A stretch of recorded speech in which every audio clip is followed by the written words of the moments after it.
واستعينوا بالصبر والصلاة وإنها لكبيرة إلا على الخاشعين الذين يظنون أنهم ملاقو ربهم وأنهم إليه راجعون.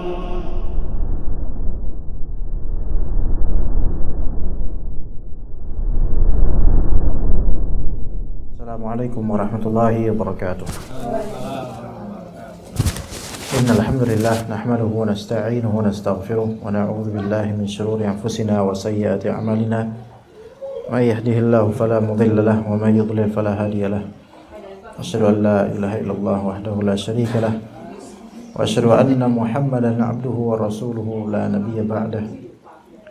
Qala Allah Ta'ala: Ya ayyuhalladzina amanu taqullaha haqqa tuqatih wa la tamutunna illa wa antum muslimun.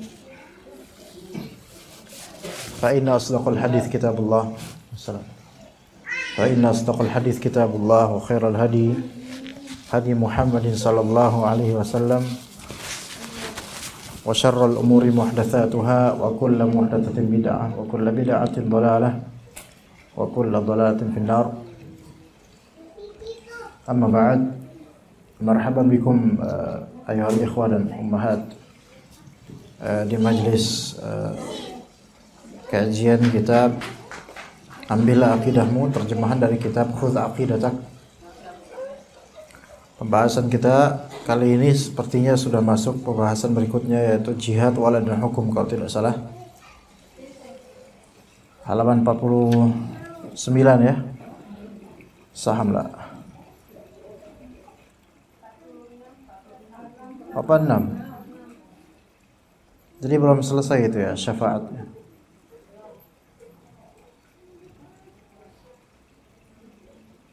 Pertanyaan ke-6 bukan sekarang. Masih ke-5. Ya, berarti masih ini gitu, masih masalah tawassul. Tapi insyaallah juga mudah-mudahan masuk juga ke jihad wala dan hukum insyaallah. Masyaallah. Pertanyaan ke-5, dari siapa kita meminta syafaat Rasulullah sallallahu alaihi wasallam? Jawabannya adalah kita meminta syafaat Rasulullah sallallahu alaihi wasallam dari Allah.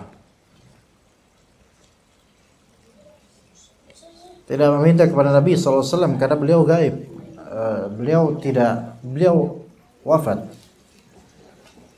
Yang meminta syafaat kepada Allah Azza wa Jalla, meminta syafaat Rasulullah kepada Allah. Kata Allah Subhanahu wa taala, "Qul lillahi syafa'atu jami'a." Katakanlah hanya kepunyaan Allah syafaat itu semuanya. Jadi semua syafaat itu milik Allah Subhanahu wa taala. Nabi sallallahu alaihi wasallam mengajarkan para sahabat radhiyallahu anhum untuk mengucapkan, "Ya Allah, jadikanlah dia, yaitu Nabi SAW, sebagai orang yang mensyafaati." Jadi mintanya kepada Allah Subhanahu wa taala. Para sahabat saja ketika minta syafaat, mintanya kepada Allah supaya menjadikan Rasulullah memberikan syafaat di hari kiamat. Dan beliau Nabi SAW juga bersabda, "Wa inni tabatu da'wati syafa'atan yaumal qiyamati man mata min ummati la yusyriku billahi syai'a." Sesungguhnya aku menyimpan doaku sebagai syafaat di hari kiamat bagi orang yang mati di antara umatku yang tidak mempersekutukan Allah dengan sesuatu pun. Jadi ini ada dua, meminta syafaat di hari kiamat, untuk hari kiamat. Dan syaratnya orang itu tidak berbuat syirik baru dapat syafaat. Nah, sekarang syaitan menginginkan agar orang ini terhalangi dari syafaat dengan cara, bagaimana caranya agar orang ini berbuat syirik atas nama syafaat, yaitu dengan meminta syafaat kepada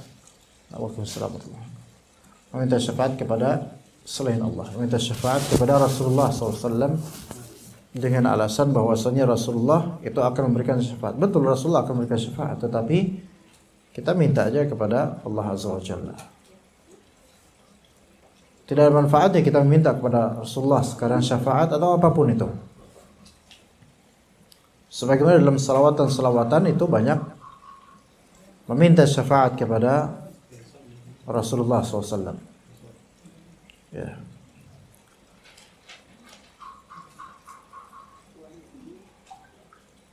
Ya, selawatan yang banyak disisipi dengan kesyirikan atau kebid'ahan atau doa-doa yang tidak dipahami oleh orang yang berselawat itu, karena biasa bertaklid buta dan tidak peduli, yang penting berbahasa Arab, atau yang penting kelihatan Arab, atau yang penting kiainya, ustadznya atau habibnya melakukan, maka itu sudah pasti benar. Ini terjadi banyak di kalangan kaum muslimin, baik di Indonesia atau di negeri lain. Ya, akhirnya dengan hilangnya sikap kritis dan berusaha untuk menuntut ilmu, maka banyak orang terjebak dalam masalah syirik di konteks syafaat.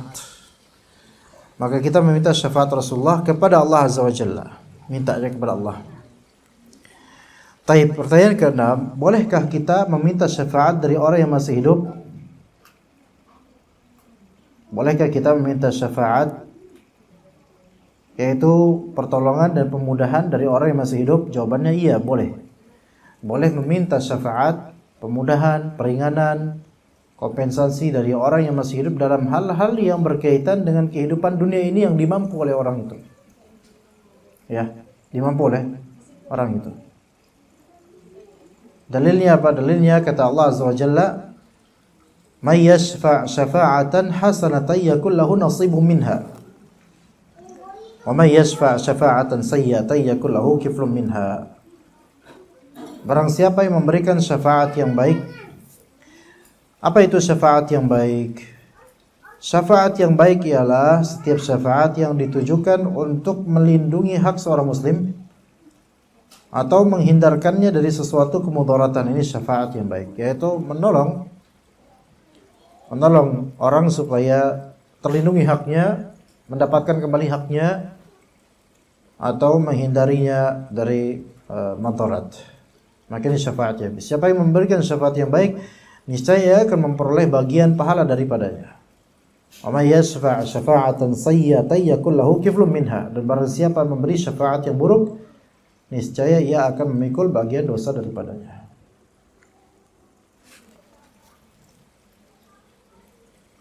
Syafaat yang buruk adalah kebalikan dari syafaat yang baik, yaitu syafaat yang buruk tujuannya untuk justru mencederai hak seorang muslim atau memadaratkan muslim. Ya. Baik, seperti apa sih syafaat? Meminta syafaat kepada manusia untuk hal yang diperbolehkan. Contohnya, contoh untuk hal yang mungkin dalam konteks pengajian. Misal DKM atau panitia MT Majelis Ta'lim pengen mengundang Ustadz Fulan dari Ustadz yang terkenal. Tapi nggak bisa Ustadz Fulan itu nggak ketahuan nomor WhatsAppnya dan selalu merahasiakan tentang rumahnya di mana dan alamatnya dan juga nomornya. Dan tidak bisa mengundang beliau kecuali melalui ring satu dari orang-orang terdekat Ustadz ini. Maka kita membutuhkan orang terdekat Ustadz ini atau ring satunya. Kita dapat nomornya, kemudian kita bilang, "Akhi, bolehkah saya mengundang Ustadz Fulan? Tolong bilang ke Ustadz Fulan agar kita bisa mengundang beliau." Taib, kata orang terdekat Ustadz atau ajudannya, ya, atau manajernya, atau timnya, atau pembantunya, atau budaknya lah, terserah, silakan apapun namanya itu, ya. Oke, nanti saya akan bilang ke Ustadz, insyaallah. Maka kemudian orang itu bilang ke Ustadz, ini ada yang undang untuk antum dari Majelis Ta'lim Fulan atau Fulanah. Ya. Kata Ustadznya, coba riset dulu apakah Majelis Ta'lim tersebut aman, baik, dan seterusnya, riset. Baik, maka di riset diperhatikan oleh ajudannya Ustadz itu. Dan panitia kemudian bilang, tolonglah, bantulah kami, tolong bujuklah Ustadz agar supaya mau isi kajian di tempat kami. Maka setelah dipelajari akhirnya ajudan Ustadz bilang ke Ustadz, insya Allah aman Ustadz, ini bagus majelis taklimnya. Ya, jemaahnya banyak, aktif semuanya nyatet, dan rata-rata tajir semua, dan insya Allah amplopnya gede Ustadz misalnya gitu. Wah, ini baru yang saya cari gitu Ustadz. Oke, sip, approve. Maka ini namanya syafaat. Karena kalau langsung dari panitia, Ustadz nggak mau. Begitu juga kalau ke pemerintahan, kita nggak bisa ngomong langsung ke presiden, ke gubernur, bahkan kadang-kadang ke Pak Camat, Pak Lurah nggak bisa. Tapi harus pakai ajudan atau orang terdekatnya. Tolonglah bilang ke beliau, golkan proyek kami misalnya. Tanda tangan kami minta, tolong berikan kami syafaat, rekomendasi ya. Maka ini semua syafaat. Kalau itu kebaikan, maka itu kebaikan. Kalau itu keburukan, maka itu keburukan. Ya, jadi tergantung niat dan tujuannya. Dan Nabi SAW bersabda, isfa'u wal tu'jaru. Berikanlah syafaat pembelaan dan kamu akan mendapatkan pahala. Baik, pertanyaan ketujuh. Bolehkah kita memuji Rasulullah SAW dengan pujian berlebihan? Jawabannya tentu tidak. Kita tidak boleh melakukan pujian yang berlebihan kepada Rasulullah, apalagi kepada selain Rasulullah SAW. Allah Ta'ala berfirman, qul innama ana basyarum mithlukum yuha ilayya annama ilahukum ilahu wahid. Katakanlah wahai Muhammad, sesungguhnya aku ini manusia biasa seperti kalian. Tapi bedanya aku ini yuha ilayya, aku diberikan wahyu. Kalian tidak. Jadi secara fisik kemanusiaan kita sama-sama manusia, bentuknya bentuk manusia seperti kalian. Tapi perbedaan yang sangat signifikan itu terletak di masalah diberikan wahyu atau tidak. Ya, sehingga ketika kita memiliki common, yaitu memiliki kesamaan sifat kemanusiaan, maka tidak layak untuk dinaikkan derajat kemanusiaannya menuju derajat ketuhanan, atau kata sebagian orang kedewaan. Melainkan Rasulullah SAW adalah bashar. Ya. Diberikan wahyu kepadanya. Dan wahyunya isinya adalah annama ilahukum ilahu wahid. Wahyu tersebut adalah bahwa saya sesungguhnya sesembahan kalian yang hak adalah sesembahan yang esa, itu yang satu, yaitu Allah Azza wa Jalla. Maka di sini ada isyarat, yaitu larangan bersikap ghulu dan berlebihan kepada Rasulullah SAW dalam memuji. Larangan memuji dengan berlebihan kepada Rasulullah, apalagi kepada selain Rasulullah yang kadang-kadang orang ini tidak memiliki fadilah atau keutamaan yang berhak untuk dipuji dengannya. Iya. Jadi jangan berlebihan. Tapi apa hukum memuji? Hukum memuji tergantung dengan konteks dan maksudnya, tergantung dengan konteks dan maksudnya. Hukum memuji itu tergantung pada konteks dan maksudnya. Kalau dalam konteks memuji karena dalam konteks memberikan feedback atas kebaikan, ya, memberikan feedback atas kebaikan, maka itu disunnahkan. Memuji dalam konteks feedback atas kebaikan seseorang, maka itu disunnahkan. Ya. Jadi orang ini baik kepada kita, kemudian kita puji dia, maka ini sunnah. Kata Nabi SAW, man sana'a ilaikum ma'rufan falyukafihu. Barang siapa ada orang yang memberimu kebaikan, maka berikanlah mukafaah. Mukafaah itu feedback yang setimpal. Kalau tidak ada, maka falyuthni alaih. Kalau tidak ada, maka pujilah dia. Dan diantara bentuk memuji adalah menyebut kebaikan dia. Misal kita dikasih atau menyebut kebaikan dia, atau menyebut kebaikan dia, atau memuji hal yang dia berikan kepada kita. Misal dia memberikan kita apa? Apa Bu contohnya Bu? Saya udah lama nggak dikasih sama orang. Apa contohnya? Enggak, saya nggak pernah dikasih hijab saya.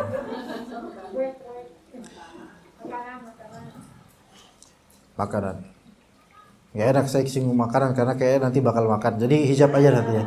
Misalnya seorang ibu-ibu dikasih hijab dari ummahat lainnya, teman pengajian. Masya Allah, makasih ya Masya Allah, Umi baik banget gitu. Umi baik banget. Mensifati pemberi baik banget ini sudah memuji. Maka ini sunnah untuk membahagiakan orang yang memberi. Juga termasuk memuji, yaitu menyebut kebaikan atau memuji benda yang diberi di depan orang yang memberi. Masya Allah, ini hijabnya bagus ya ini pasti bahannya ini bahan mewah ini. Ya, kayaknya termasuk memuji dan ini sunnah.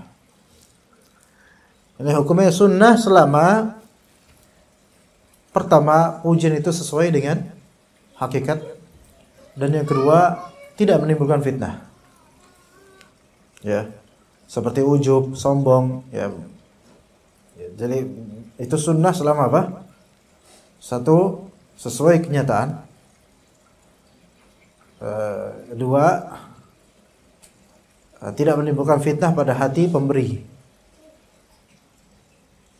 Kalau misalnya tidak sesuai kenyataan, seperti bilang,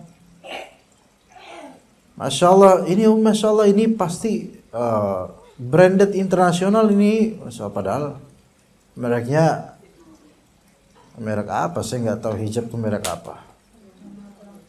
Ya, Tanah Abang atau dari mana? Ya. Pulang umroh dikasih sejadah. Ya, sama orang yang habis umroh.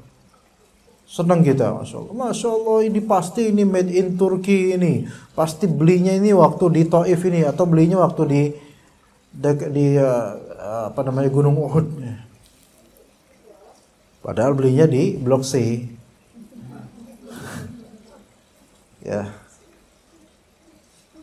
Pemberinya juga bilang mau saya tabayin, mau saya bilang saya beli Tanah Abang, takutnya dia kecewa kan? Enggak ini saya beli Tanah Abang waktu sebelum umrah juga sudah saya beli, udah persiapan gitu. Kecewa kan? Ya udah biarin aja. Tapi kalau bisa jangan memuji seperti itu, jangan sok tahu dalam memuji ya. Ya. Dan juga yang kedua syaratnya tidak menimbulkan fitnah. Maksudnya tidak menimbulkan fitnah, yaitu tidak menimbulkan fitnah di hati pemberi. Kalau misalnya kita puji dia kemudian menjadi sombong, maka hendaknya puji dengan kadar yang membuat dia tidak sombong, ya. Begitu. Atau ujub atau riya. Itu konteks pertama. Jadi memuji seseorang, konteks pertama kalau dalam konteks dapat hadiah untuk menyenangkannya, maka ini sunnah. Kemudian yang kedua, dalam konteks memuji agar mentarghib atau memotivasi orang. Memuji untuk targhib. Targhib pakai gha, targhib yaitu memotivasi. Memotivasi orang untuk kebaikan. Maka ini hukumnya juga sunnah atau dianjurkan. Memuji untuk memotivasi orang hukumnya dianjurkan. Apa dalilnya? Ya, dalilnya sebenarnya banyak dalilnya, yaitu Rasulullah SAW memuji kebaikan-kebaikan dengan sifat-sifat baik supaya orang itu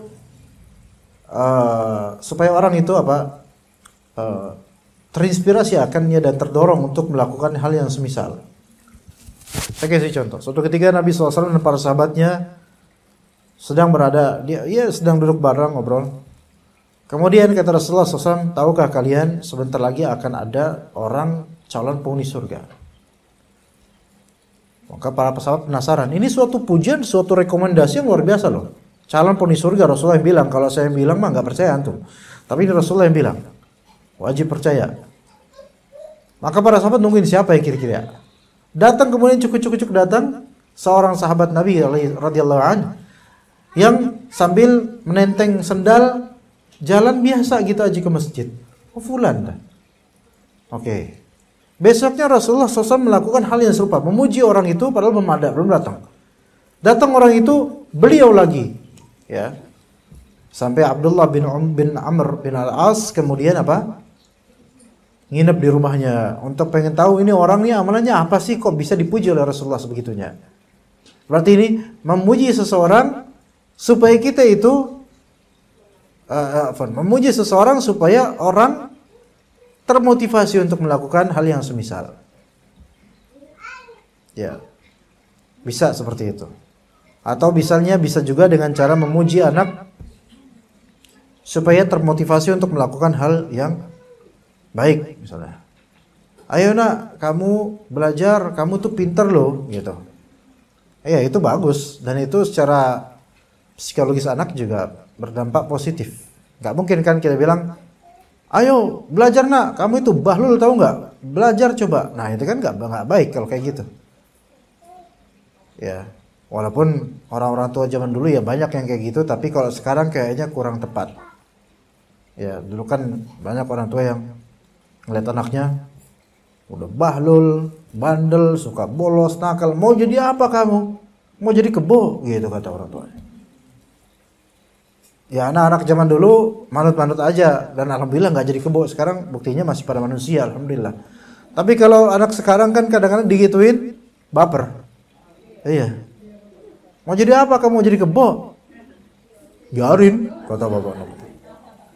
Jadi kebo kek, jadi apa kek? Yang penting jadi YouTuber gitu. Nah, memuji untuk memotivasi kebaikan itu nggak apa-apa. Iya, selama dengan syarat yang tadi. Pujiannya itu jangan berlebihan, sesuai dengan hakikat seperti, nak kamu itu belajar, kamu tuh sebenarnya pinter loh. Emang pinter ini anak, ya udah, nggak apa-apa. Ya, jangan tidak sesuai hakikat. Ya, nah kamu belajar, kamu itu tuh, misal, kamu itu orang paling hebat loh satu sekolah, padahal nggak jauh. Ini terlalu kok, ini berlebihan, nggak sesuai kenyataan. Ya. Atau jangan sampai membuat anak tersebut terlalu self confidence-nya naik gitu loh. Membuat dia ria, ujub, sombong, jangan. Tetap dengan syarat yang tadi. Taib juga boleh yang ketiga, itu yang pertama dianjurkan, yang kedua dianjurkan, yang ketiga diperbolehkan dan juga kadang dianjurkan, kadang diperbolehkan, yaitu memuji seseorang atas kebaikan yang Allah berikan pada orang itu, gitu loh. Baik kebaikan fisik atau kebaikan akhlak, itu boleh kita memuji walaupun kita tidak mendapatkan sesuatu dari orang itu. Jadi kita memuji seseorang atas kebaikan yang Allah berikan pada orang itu, baik kebaikan fisik, kebaikan akhlak, kebaikan ilmu atau lainnya. Kebaikan fisik misalnya, Masya Allah anti cantik sekali hari ini. Boleh ngomong gitu? Boleh, nggak masalah. Iya, tapi selama apa? Selama sesuai hakikat. Adapun kalau nggak pusi, jangan. Ngeliat temennya datang kajian, wajah semrawut, bilang, Masya Allah kamu cantik banget. Ini majas hiperbola, majas apa namanya? Ironi namanya. Nyindir bukan muji ini. Ya, sesuai hakikat. Ya. Fisik ya, atau akhlak, ya. Misalnya, Masya Allah kamu sopan banget ya, benar sopan, nggak apa-apa kita puji itu, apresiasi walaupun sopannya bukan di hadapan kita gitu loh. Atau kebaikan yang Allah berikan padanya berupa ilmu, ya. Masya Allah anti pinter ya dalam bahasa Arab, Masya Allah anda belum bisa tuh, nggak apa-apa seperti itu. Dengan syarat yang tadi, yaitu sesuai hakikat, dan yang kedua jangan menimbulkan ujub, riya, takabur pada orang yang kita puji. Ya boleh juga muji benda yang dia miliki, ya Allah kebaikan dari Allah buat dia. Mobilnya, Masya Allah mobil anti bagus ya, gitu misalnya. Boleh. Masya Allah motor anti baru ya, Masya Allah boleh pinjam setahun aja misalnya. Ya. Muji ya. Begitu. Taib, kemudian Memuji dalam konteks memohon kepada orang. Boleh atau tidak? Hukum asalnya boleh. Tapi bukan hal yang dianjurkan, tapi boleh. Itu dikembalikan ke muamalah. Kalau muamalah hukum asalnya boleh. Memuji dalam konteks apa? Meminta apa namanya? Tadi dalam konteks apa? Yang keempat? Iya, meminta sesuatu dari orang yang dipuji. Seperti misalnya bertamu, Assalamualaikum, Waalaikumsalam, duduk. Habis itu apa? Ngelus-ngelus paha. Ngelus paha sendiri. Bapak tuh Masya Allah ya Pak, saya tahu Bapak tuh orang baik banget. Ya, Sahibul Bait udah tahu nih orang mau ngomong ngapain, mau tahu. Ngapain coba? Ngutang ya, iya. Itu kan isyaratnya kan ngelus paha. Ya, hidup kayak gini Pak, gitu. Nah, udah tuh ketahuan tuh. Langsung ditembak sama Sahibul Bait, berapa gitu loh. Mau berapa Pak? Wah, kok Bapak tahu saya jadi malu gitu kan. Pas mau ngutang aja malu loh. Karena pas ditagih nggak tahu malu kan gitu. Berapa Pak? 5 juta aja Pak gitu. Aja 5 juta ya. Tapi sebelumnya muji-muji dulu. Ya, anak Bapak Masya Allah ya Pak ya. Kemarin saya lihat tuh Masya Allah ke sekolah semangat ya Pak ya. Supaya Sahibul Bait itu adem hatinya karena dipuji-puji. Apakah ini boleh? Maka ini boleh selama ya itu hakikatnya benar gitu, kayak gitu yang emang dipuji. Ya. Dan yang kedua ya selama tidak menimbulkan fitnah bagi hati orang itu.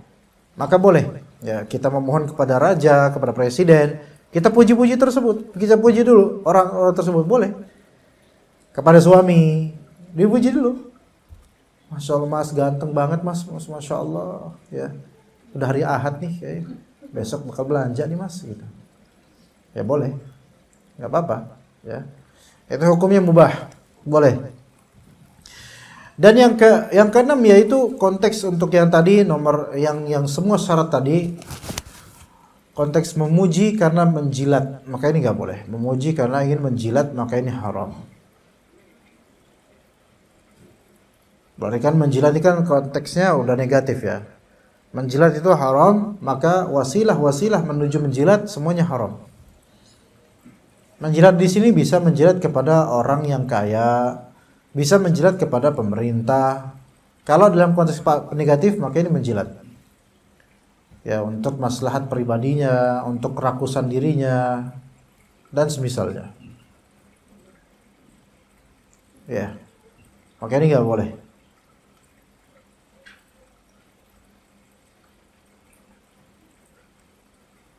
Ada salah satu ini cuma kisah yang semoga Allah Taala lindungi kita dari semua ini Ada salah satu mutawif umrah yang para pegawai travelnya itu mulai tidak suka dengan mutawif ini, padahal mutawif ini dikenal baik oleh jemaah atau oleh umumnya orang. Tapi tidak sukanya apa? Tidak sukanya adalah ketika mutawif ini suka memuji, padahal baru kenal dengan owner travel, tapi suka memuji-muji di depan jemaah, memuji dan menyebut nama owner travel dengan pujian yang Masya Allah. Padahal belum pernah kenal. Dan kemudian pujian itu didokumentasikan. Kemudian kadang di grupnya juga dipuji-puji ownernya itu, maka para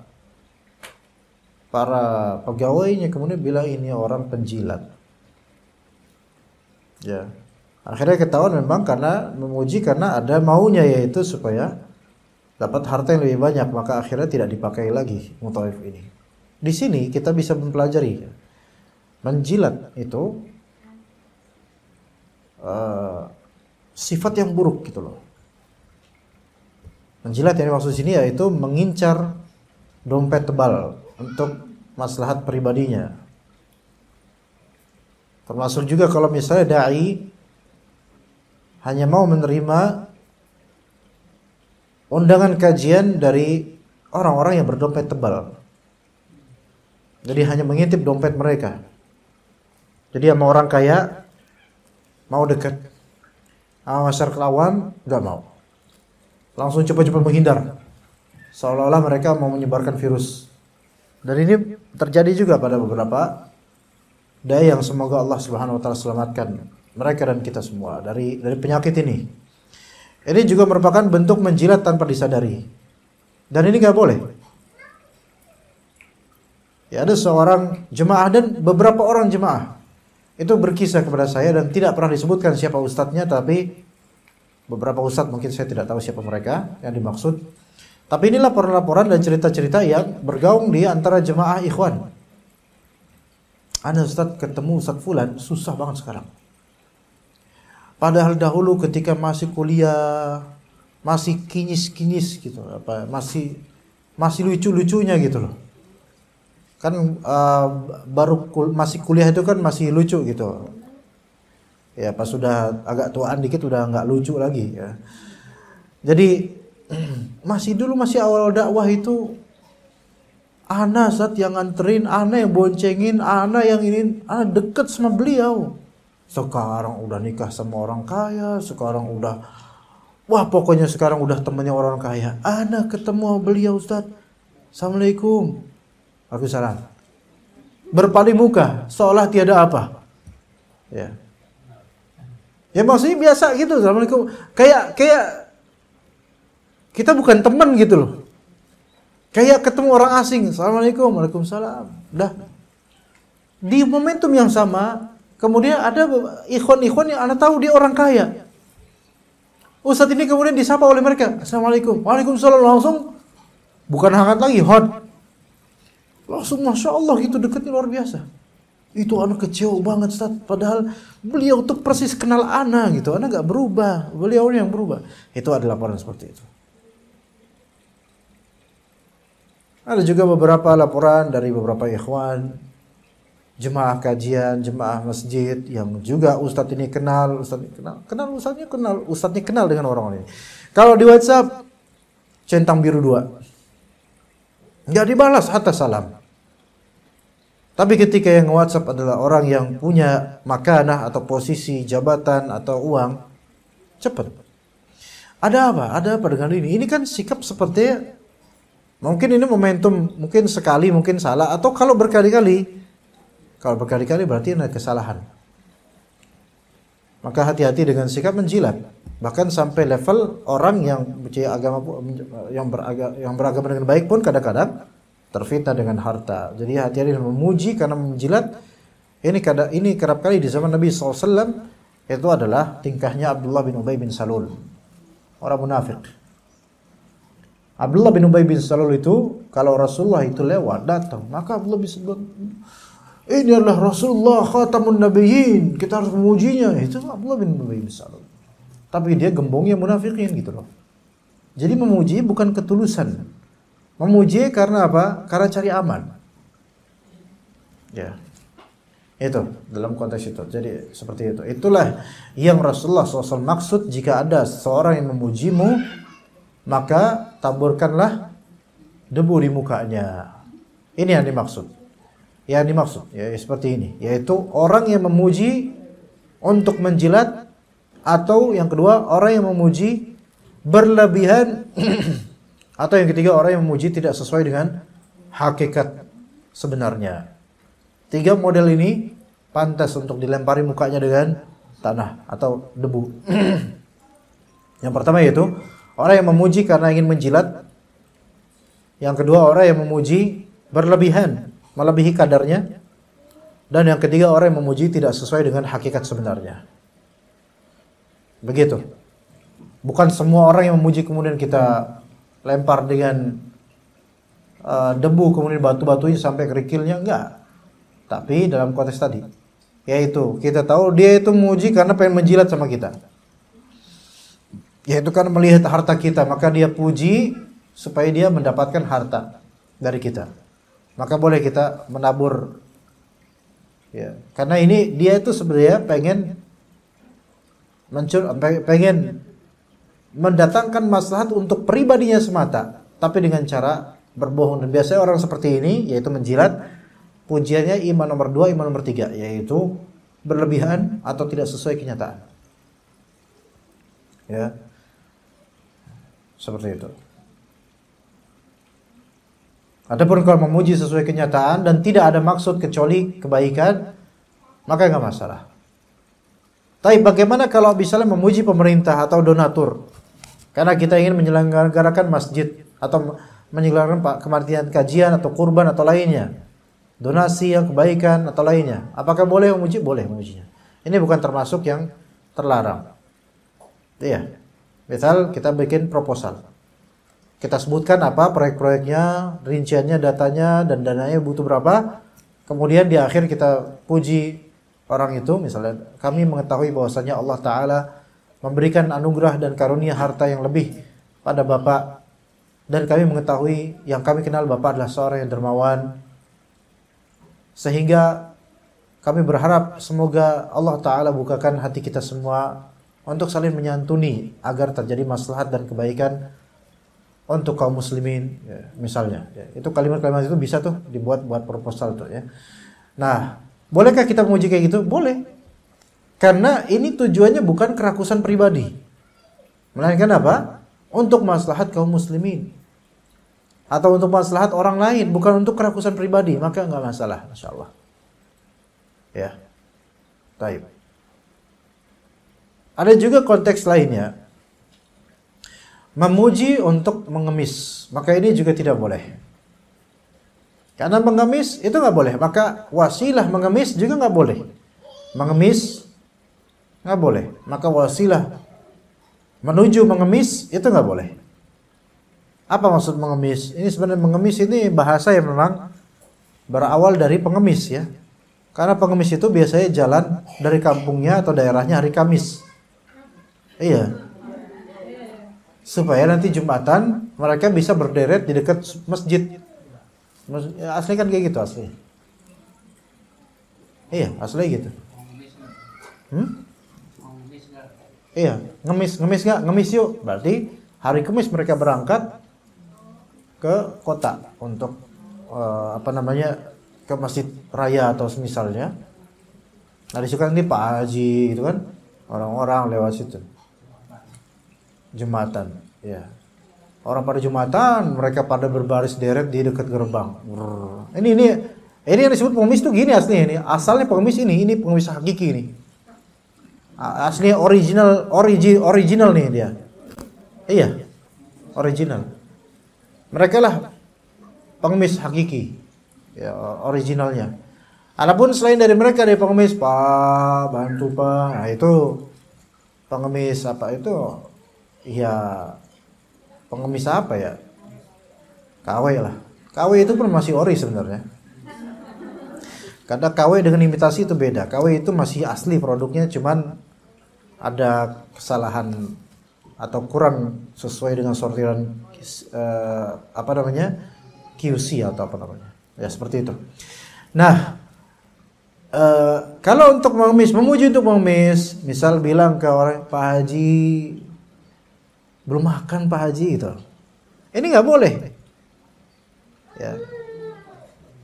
Memuji orang dengan Pak Haji ini belum makan. Ini kan Pak Haji kan sebutan pujian sebenarnya. Iya nggak? Iya. Kalau dibilang Pak Umroh kan tersinggung dia. Emang sih saya belum haji, tapi jangan Pak Umroh dong bilangnya, malu saya. Saya aja waktu umroh di depan Ka'bah aja dihardik sama satpam. Haji, ya. Ya haji gitu. Iya, padahal ya umroh harus. Ya, itu kan pujian gitu loh. Maka nggak boleh seperti itu untuk mengemis untuk pribadian. Ketika itu memang bukan kebutuhan darurat, nggak boleh kita minta-minta. Orang ini profesinya emang ngemis gitu loh. Dari tiap kemis selalu nyari nafkah dengan cara itu. Akhirnya dikenallah menjadi pengemis karena mereka jalannya di hari Kamis menuju Jumatan. Dari kampung hari Kamis supaya nggak terlambat. Mereka udah standby itu biasa di masjid-masjid besar jam 9, jam 8 udah standby berderet. Ya alhamdulillah sekarang nggak sebanyak dulu ya alhamdulillah. Sekarang yang banyak pengamen dan makhluk astral Indomaret sekali yang paling banyak tuh. Iya. Sekarang banyak pengamen dan juga Mr. Ogah, Pak Ogah ya. Ya, badut termasuk pengamen, Pak. Tukang parkir sekarang, tukang parkir yang bayar, tukang parkir. Juru parkir sekarang itu membanjir, nggak perlu profesi, nggak perlu kualifikasi, tiba-tiba jadi aja. Kita punya toko rame dikit, tiba-tiba peluit, kan bingung. Dari mana ini orang gitu kan? Seperti itu, izin kagak, seperti itu hartanya itu belum tentu halal, itu penghasilannya tidak halal itu sebenarnya. Nggak halal karena apa? Karena pertama kadang yang seperti itu tanpa permisi, tanpa izin pemilik lahan. Misal kita punya usaha franchise, misal Indomaret. Kita punya usaha franchise Indomaret. Kita sewa ruko itu, dan sewa ruko kan sekaligus kan lahan parkir kan milik kita gitu loh. Atas kelolaan kita gitu. Kemudian kita kan franchise, berarti kan kita terhubung juga barang-barang dengan yang disediakan oleh pihak dari Indomaret misalnya. Itu usaha kita gitu loh. Pegawai, karyawan digaji oleh kita. Nah sekarang kemudian tiba-tiba ada preman, ya kan, dari orang kampung, dari makhluk pribumi gitu. Biasanya pakai atas nama forum ini gitu, komunitas ini pakai atas nama itu, ya kumpulan-kumpulan warga lokal, ya. Kadang minta uang keamanan. Emang siapa yang ngamanin gitu loh? Mereka emang jagain gitu? Enggak jagain. Kalau misalnya nggak pakai uang keamanan, kita nggak jamin keamanannya. Nah, emang sebenarnya aman nggak sih? Aman. Ente aja yang bikin onar gitu kan? Ini kayak antivirus. Dia yang bikin virusnya, dia yang bikin provider layanannya untuk antivirusnya. Kan gitu sebenarnya. Uang keamanan Pak, sebenarnya Japrem, ya nama asalnya Japrem. Ya. Nah, ya kemudian tiba-tiba ada peluit aja ya kan? Izin kagak. Bahkan Indomaret tadinya ada apa apa tuh namanya? Free gratis parkir gratis. Itu ada tuh biasanya. Cuman udah nggak ada sekarang, udah mahdhuf ya, dihapus. Ya. Karena pemandangan yang tidak layak bagi juru parkir ya. Nah, saya tanya ke beberapa pegawai Indomaret, Alfamart dan semisalnya. Mbak, itu juru parkir hafizahullah itu dia apakah bagi hasil sama Indomaret atau sama minimarket? Enggak, Pak, katanya. Enggak ada sama sekali. Enggak ada sama sekali. Ya kita serba salah kata mereka. Kalau kita larang, kita cuma pegawai, enggak punya otoritas gitu loh. Dan mereka orang sini gitu loh. Takutnya kita dimacem-macemin kan gitu. Makanya paling sebelnya saya itu adalah orang juru parkir di lahan-lahan seperti itu, baik lahan masjid, baik lahan minimarket, baik lahan Superindo atau apa yang lagi ngitung duit. Itu paling sebel tuh. Ngerti gak? Diri tuh sambil ngitung duit 2000-an tuh banyak tuh. Itu paling sebel saya. Kenapa? Itu duit tuh orang yang ngasih itu terpaksa rata-rata. Dan itu hartanya dia mencari duit di atas lahan orang yang terpaksa menyerahkan lahannya kepadanya. Tanpa bagi hasil. Murni buat dia. Dan coba sekarang siapa di antara orang juru parkir sekarang yang berkah dan kaya gara-gara itu? Kita tantang orang yang mana? Kaya, maksudnya kayanya itu kayaknya berkah gitu loh. Anaknya jadi, anaknya ke agama semua, anaknya rajin sholat, dan kemudian mukanya nggak butek lagi. Coba cari. Siapa? Misalnya. Yang di Tanah Abang. Udah wafat orangnya, terus lihat preman-preman di sana.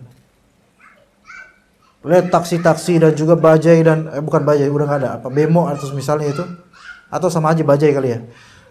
Itu kalau kita numpang taksi situ, itu setiap belokan ada jatah preman. Setiap belokan itu. Saya kan rajin ke Tanah Abang.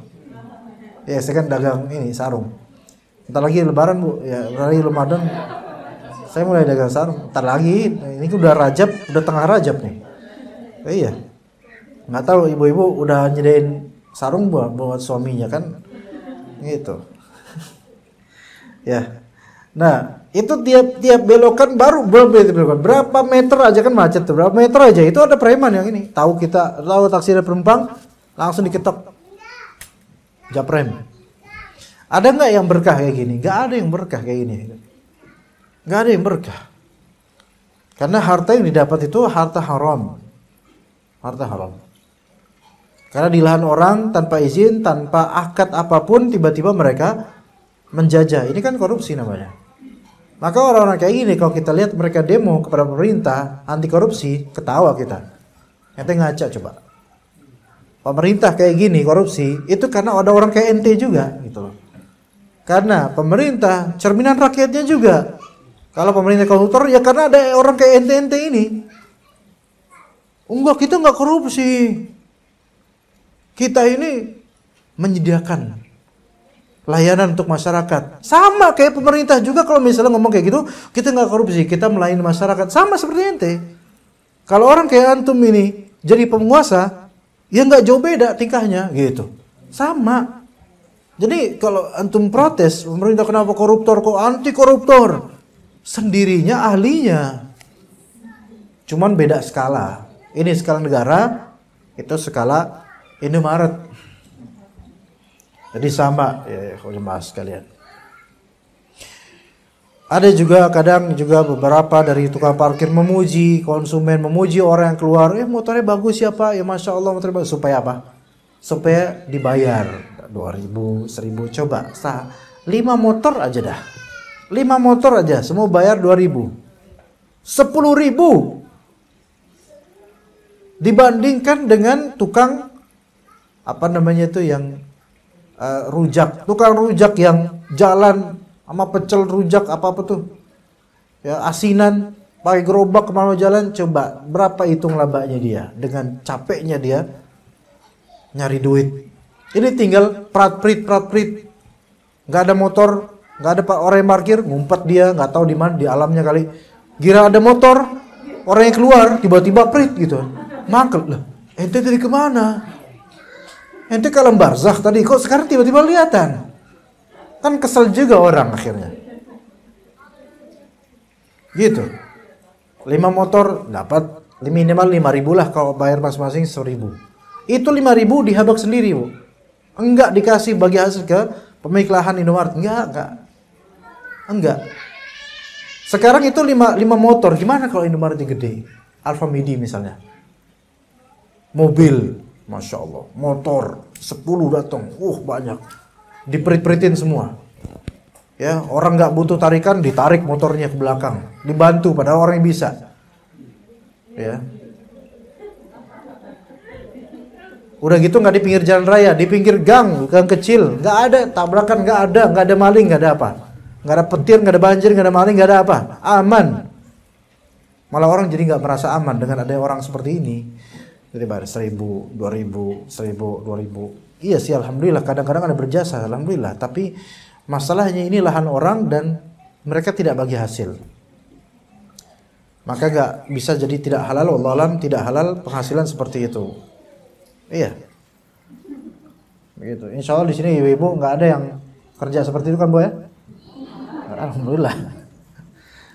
Ya, jangan sampai, semoga Allah Ta'ala melindungi anak-anak kita dari bekerja seperti itu. Ya, bekerjalah yang lebih afdol, yang lebih baik. Ya, dulu saya itu merasa pekerjaan seperti itu mulia loh. Makanya saya suka ngasih. Ternyata setelah saya tahu fikihnya, tahu kasusnya, ini nggak benar pekerjaan seperti ini. Memang benar dibutuhkan. Tapi minimal ada kerjasama dengan pihak owner atau manajer atau semisalnya. Dan tidak mengintimidasi karyawan. Kadang-kadang takutnya mengintimidasi.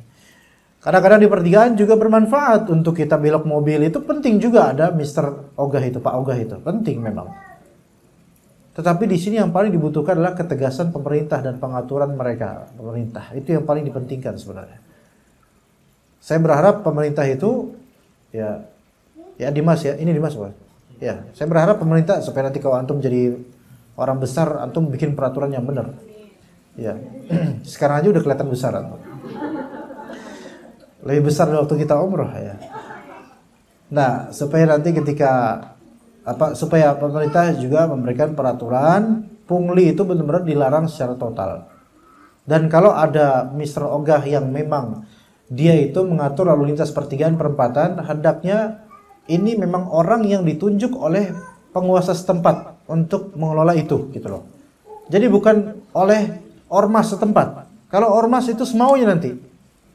Ya, tapi emang ditunjuk penguasa setempat, ini si Panjul, Paul, Farid sama si Jupri misalnya. Ini gantian tiap hari, ya gitu. Sif-sifan. Dan gajinya kalau bisa dari swadaya masyarakat atau dari pemerintah, memang anggarkan seperti itu. Anda berharap seperti itu. Sehingga pungli itu nggak ada lagi gitu loh. Padahal definisi pungli di tahun berapa ya, saya lupa dari menteri mana. Definisi pungli itu adalah segala biaya pungutan tanpa struk, itu pungli. Itu definisi pungli sebenarnya. Tapi itu udah definisi yang tidak dikenal lagi. Nggak dikenal sekarang. Iya, nggak ada struknya. Coba kalau misalnya besok-besok dari Indomaret, kita keluar di Indomaret, diperitin kita kan. Kita juga kalau bisa bawa peritan juga, semprot juga gitu kan.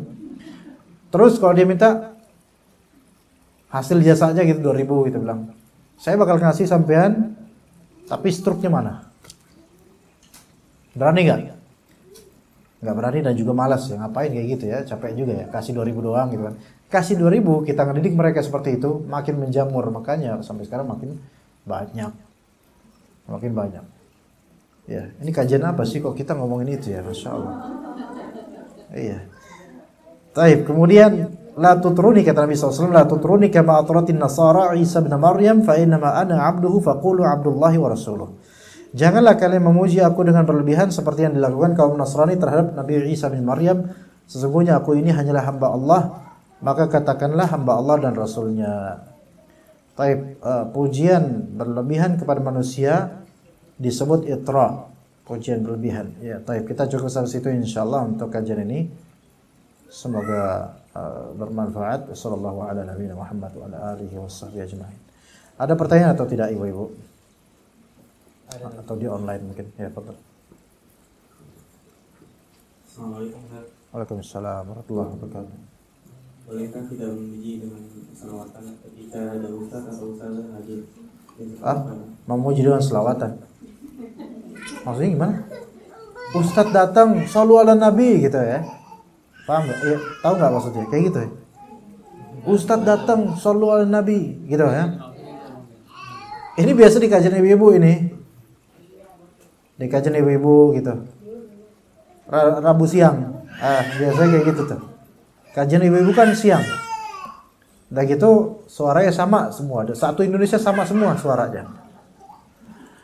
Itu saya pernah jadi undangan seperti itu. Saya nggak tahu kok ini diundang sama seorang nenek-nenek gitu. Dan neneknya juga keluarga juga sebenarnya. Keluarga Betawi saya. Ya diundang. Saya kira kajian ibu-ibu memang. Kemudian datang di Kalibata ya. Dari area PGC itu kayak ada suara gede gitu, suara emak-emak itu kajian duha. Suara ibu-ibu biasa selawatan nyaring. Wah, di mana itu ya masjidnya? Kita boleh itu, masya Allah, emak-emak jam segini, udah jam 9-an, terik kayak gini, keras banget, jauh gitu, sekitar berapa ratus meter tuh dari daerah Cilitan atau PGC atau sekitar itu tuh. Ya, akhirnya kan ke Kalibata tuh. Mobilnya kan anak naik mobil waktu itu. Kok makin dekat itu suara mama ya gitu kan.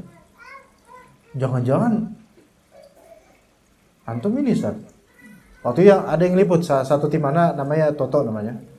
Udah resign beliau. Jangan-jangan ini majelis antum Ustaz. Enggak mungkin lah. Masa anak majelis kayak gitu. Tapi kok makin dekat ke lokasi makin keras suaranya. Ternyata diganggang. Nggak bisa masuk mobil. Ya udah, anak parkir di mana gitu. Anak sama kameramen jalan ke sumber lokasi. Ini kok makin keras suara ibu-ibunya gitu. Makin dekat ternyata benar itu majelis saya. Saya nggak boleh masuk. Karena masih pada rawatiban. Hadrohan, masih pada ini. Bacaan ya. Wah, banyak bacaan tuh. Sampai saya di luar tuh, diri gitu di luar. Ustadz jangan masuk dulu Ustadz ya, kata para ibu-ibu itu. Ada ngintip agak ke dalam. Ibu-ibu semua ini. Dan di depan mereka sudah ada nasi berkat dan plastik itu gede, sembako. Makanya semangat mereka selawatan. Wah, saya lihat dari foto, lama diri, ya Allah ini kok baru kali ini punya pengalaman majelis kayak gini. Akhirnya kemudian dipanggil, Ustadz, ayo masuk Ustadz. Masuk saya. Ibu-ibu, Ustadz sudah datang, gitu kan. Shallu ala Nabi, salawat mereka. Itu jalan di tengah-tengah ibu-ibu tuh selawatan semua, Allahumma sholli. Ini kalau ada ikhwan salafi ditahdzir kayak saya bakal diblokir kayak ini, kayak hadirin majelis kayak gini nggak tahu, udah datang dah, Allah disambut kayak gitu kan. Itu manusia laki-laki di majelis itu cuman saya sama tim saya doang, itu udah mau keringetan gimana ya. Dan biasanya kan majelis kayak gitu kan ibu-ibu berderet gitu kan, baris rapi tuh, duduk di bagian depan di tempat kiainya, duduk di bawah kan tempat kiainya, dan di samping kiai itu ustazahnya yang biasa ngisi di situ. Terus ibu-ibu lainnya berderet semua tuh di samping kita. Di sini Bu duduknya. Iya Ustaz. Waduh, bahaya ini, kalau ada yang tahu nih bisa kena. Bu bisa nggak agak sonoan dikit gitu, karena ada kamera nih, bahaya saya. Ya kan, akhirnya udah. Itu waktu itu fikih puasa menjelang bulan Ramadan. Ya, fikih puasa itu saya ini selebarannya dari matan Abi Syuja fikih Syafi'i. Kajian ringan sebenarnya. Ya, dah. Di sebelah selebarannya dia penuhin ya semuanya. Akhirnya saya jelasin, insyaallah. Belum 10 menit, 15 menit itu udah ada kertas. Pak Ustadz, maaf nih bacaannya belum selesai. Iya, bacaan bentar lagi Bu, bentar lagi habis. Padahal baru berapa menit, mungkin 15-20 menit lagi kira-kira. Bacaan belum selesai. Bingung saya, bacaan bentar. Insyaallah habis ini saya pahamnya adalah bacaan belum selesai. Yaitu jangan berhenti dulu kajiannya karena bacaan teks itu belum selesai gitu. Saya kira gitu. Ternyata maksudnya adalah ibu-ibu udah nggak betah. Dan maksudnya adalah jangan kelamaan Ustaz, karena bacaan wiritan belum selesai. Ngerti gak? Kan bacaan wiritan pertama kan muqaddimah itu setengah jam dari awal supaya manggil ibu-ibu supaya datang tuh. Kajian 15-20 menit. Habis itu bacaan lagi, qasidahan lagi. Iya. Maksudnya itu saya nggak paham gitu. Makanya pas saya terus ngejelasin, ibu-ibu pada gelisah. Padahal basic udah ada di depannya semua, tetap aja pada gelisah. Padahal itu ilmu yang memang penting buat mereka puasa. Terus habis itu, Pak Ustadz ada pertanyaan nih. Ya dari ustazah, pertanyaannya saya lupa. Tapi pertanyaan itu pertanyaan yang orang awam dari kita nih yang udah biasa ngaji sunnah, itu pertanyaan yang sangat basic banget gitu loh. Ini ustazahnya bilang beliau nggak tahu tentang jawaban pertanyaan ini. Ya Allah, dari ustazahnya saja nggak paham hal ini gitu loh. Ya Allah, berarti selama ini bertahun-tahun nggak, dari ini kajian rutin. Namun karena ada occasion menjelang puasa, maka tarhib Ramadan, maka saya diundang gitu. Akhirnya alhamdulillah saya dapat basic juga, alhamdulillah. Ya. Iya dong. Iyalah. Tapi udah habis ya basicnya. Itu tahun 2017 itu. Nah, alhamdulillah saya habis itu udah selesai. Assalamualaikum warahmatullahi wabarakatuh. Waalaikumsalam warahmatullahi wabarakatuh. Udah saya pamit dah tuh. Udah, jerak dah tuh. Jerak. Pamit. Kemudian bacaan lagi, wiritan lagi mereka. Udahlah mereka bebas. Udah wiritan aja ibu, terserah ibu wiritan aja. Saya pergi akhirnya. Masya Allah, pengalaman mudah-mudahan itu terakhir kalinya di majelis seperti itu. Ya, di masjid tersebut udah gitu sampingnya apa? Kuburan. Tadi aduh, semalakama banget itu. Alhamdulillah nggak sampai zuhur. Jadi begitu cuma. Itu kok saya cerita kayak gitu, emang ada apa ya? Kok saya cerita itu ya? Enggak. Tadi emang ada pertanyaan apa? Selawatan kayak gitu, itu bukan termasuk hal yang dianjurkan. Malah khawatirnya jadi bid'ah, karena buat apa berselawat? Datangnya fulan nggak perlu. Ya. Itu biasa dilakukan oleh orang-orang yang gemar dengan kebid'ahan biasanya. Selawat itu bagus, namun dikhususkan konteks itu maka tidak perlu. Begitu. Wallahu a'lam. Ada lagi pertanyaan nih, Mas? Ibu-ibu ada pertanyaan, Bu? Ayo. Iya, Bu. Waalaikumsalam. Kita itu untuk mengetahui satu masjid yang ada kuburannya, itu pas itu di sini juga ada salah satunya masjid itu cuma masjidnya di area masjid, dan gitu di sini kayak semacam trotoarnya, terus kuburannya di samping itu di pagar. Oh, dalam pagar.